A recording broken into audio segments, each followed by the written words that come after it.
Whenever you saw Loretta and Franklin, she would be pushing him around in his wheelchair. He would be cantankerous and arguing with her.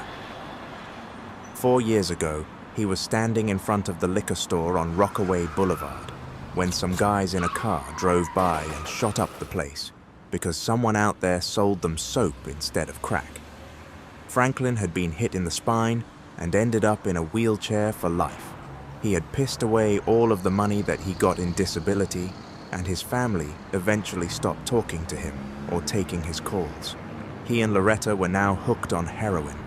Franklin mused that he had no reason to live, and the heroin made him feel better. He got Loretta to try it one night, and she too quickly became addicted. Loretta used to be a stunning-looking girl before she got hooked. Long, pretty hair and a shapely body. Now she was almost toothless and as skinny as a rail. They met hanging out on a summer's night. Loretta did not see Franklin as a bum on the street.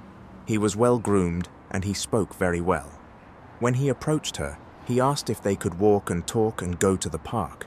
She had been stuck in the house all day, washing clothes and washing dishes for her mom, and she really wanted a break. Her 7-year-old daughter was getting on her nerves, and she just was hoping to get a little fresh air. Franklin picked up a 40-ounce beer, and they went to the park. After Loretta loosened up, she told Franklin about her life, and he told her about his. They clicked, and before long, they were practically inseparable. When Franklin became a victim of the drive-by, she visited every day in the hospital and was instrumental in his recovery. He told her that he loved her, and she told him that she would stay by his side. Following his recovery, Loretta was so in love that she left her family home and her daughter and shacked up with Franklin. She swore that one day she would go and get her daughter. That day never came. Before long, they were both hooked on heroin and took to the streets to hustle to support their habit. She was amazed at how well they did with him in the wheelchair. People would give so much money. During the day, they would panhandle at the stores, churches, and street corners. People always felt sorry for Franklin, and very few hesitated to give at least $1. Every night, they would get their homeless shelter hotel and have at their heroin. They went from borough to borough, and on rainy days or cold days, the money was even better. Their game was that she would sit on the outskirts and he would roll up to people and beg for money. Most times he wouldn't have to say much. When they had enough money, she would push him back to the hotel room, or if they couldn't wait to get high, they would go to the closest spot they could find to shoot up. They had regular spots to cop their dope, but sometimes when the regular spots were out, they would have to travel. This particular day, everything seemed to go wrong.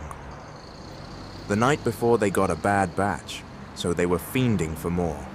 They had all the signs of withdrawal, and they were both cranky.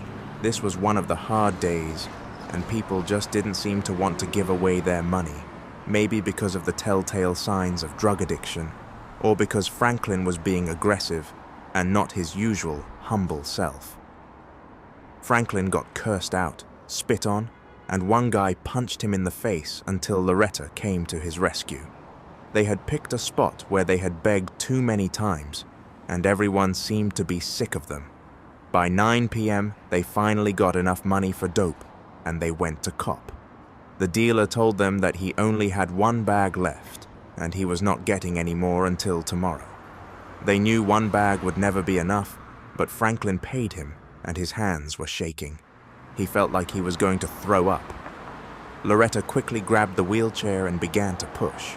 They had no money tonight for a hotel, and the shelter was too far away, so they went to an abandoned house in the neighborhood. They stopped and got a cigarette lighter and a few candles. Loretta climbed in through one of the windows and struggled to get Franklin in the door and up the few stairs. They went to the back of the house and lit their candles. Now they took out their works. Franklin insisted on going first, and Loretta was mad, but she had to go along with it. She pulled up his sleeve and tied his arm off and looked for a vein. They had shot before in his legs, his arms, his feet, everywhere that he had a vein. Luckily for him, He still had a few left in this arm. He poured the powder into the spoon with a tiny bit of water, and they heated it up with the lighter. He swiftly sucked it up into his syringe and then got it to his arm. Loretta reminded him, "Don't forget to save me some. Don't do it all." Franklin got it into his arm, and as that warm feeling came over his body, he instinctively pushed the syringe all the way. Loretta shrieked, "No!" and she pulled the top of the syringe to suck the fluid back out. The only thing that came out was blood. She was furious. He, on the other hand, was feeling no pain. He told her, "Don't worry, baby. You know tomorrow old Franklin will do his thing and get you some more." Franklin was feeling so good that he didn't realize that he was moving through the room. Loretta took him to the door and opened it. Franklin looked, and he couldn't see down into the basement. He laughed and asked her what she was doing. Loretta gave a healthy push, and down the stairs he went. She didn't bother to go down and look. She just went into the other room and tried to go to sleep, despite her cravings. The next morning, the police were standing over her. Get up, it's the police." "What happened?" she asked, still groggy from withdrawal. They questioned her about the night before. She admitted that she and her boyfriend were both addicts, but she said that she was very tired and she fell asleep. "Where's Franklin?" she asked.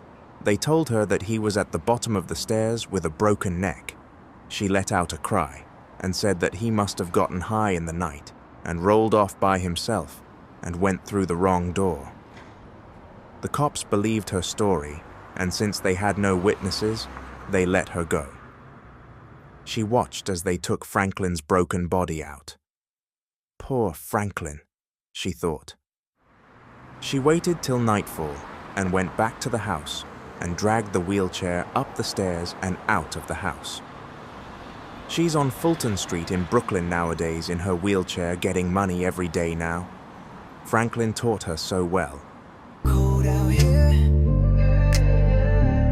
Your loyalty don't come for free. So welcome to Street Stories NYC.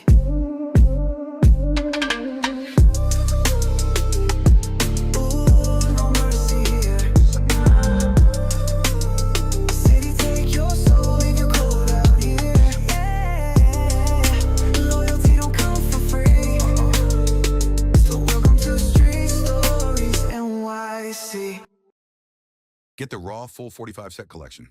Available now on Amazon and Barnes & Noble, iTunes, and of course, StreetStoriesNYC.com.